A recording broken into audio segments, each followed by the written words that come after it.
బ్రెజిల్లో బ్రిక్స్ సమావేశాల వేళ అమెరికా అధ్యక్షుడు ట్రంప్ మరో బాంబు పేల్చారు. బ్రిక్స్ అనుకూల దేశాలకు కీలక హెచ్చరికలు చేశారు. టారిఫ్ల విషయంలో కఠిన వైఖరి అవలంబిస్తున్న ట్రంప్ తాజాగా కీలక ప్రకటన చేశారు. బ్రిక్స్ అనుకూల దేశాలపై 10% అదనపు సుంకాలు తప్పవని వార్నింగ్ ఇచ్చారు. బ్రిక్స్ దేశాలు అమెరికా వ్యతిరేక విధానాలను అవలంబిస్తున్నాయన్న ట్రంప్ ఈ నేపథ్యంలో ఫైర్ అయ్యారు. ఈ మేరకు ఆయన తన ట్రూత్ లో పోస్ట్ పెట్టారు.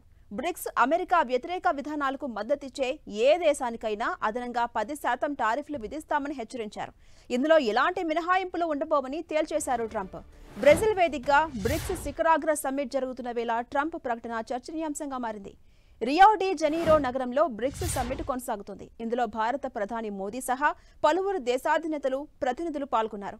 బ్రిక్స్ 2009లో ఏర్పాటైంది. భారత్, చైనా, రష్యా, బ్రెజిల్, దక్షిణాఫ్రికా, UAE, Egypt, Ethiopia, Indonesia, Iran ఇవన్నీ కూడా సభ్య దేశాలుగా కొనసాగుతున్నాయి. ఈ మొత్తం 11 సభ్య దేశాల కూటమి జనాభా ప్రపంచ జనాభాలో సుమారు 49.5% కలిగి ఉంది. ప్రపంచ స్థూల జాతీయ ఉత్పత్తిలో సుమారు 40% వాటాను కలిగి ఉన్నాయి. అంతేకాదు ప్రపంచ వాణిజ్యంలో సుమారు 26% వాటా బ్రిక్స్ దేశాలదే. అయితే బ్రిక్స్ సమావేశాల్లో పాల్గొన్న దేశాధినేతలు అమెరికా విధానాలను ఉద్దేశిస్తూ సుంకాల అంశాన్ని ప్రస్తావించినట్టు వార్తలొచ్చాయి. అమెరికా ఆ దేశ అధ్యక్షుడు ట్రంప్ పేర్లను ప్రస్తావించకుండానే ప్రతీకార సుంకాలు, బెదిరింపులను ఖండిస్తూ రియో డి జనీరో డిక్లరేషన్ను విడుదల చేశాయి. ఈ నేపథ్యంలోనే ట్రంప్ స్పందించినట్టుగా తెలుస్తోంది. ఇక మరోవైపు ప్రపంచ దేశాలతో ట్రేడ్ డీల్స్ అంశంపైన ట్రంప్ పోస్ట్ పెట్టారు. వాణిజ్య చర్చలకు సంబంధించి పలు దేశాలకు లేఖలు పంపించబోతున్నట్టుగా తెలిపారు. కొత్త టారిఫ్లు అమలు తేదీని అందులో స్పష్టంగా పేర్కొన్నట్లు వెల్లడించారు.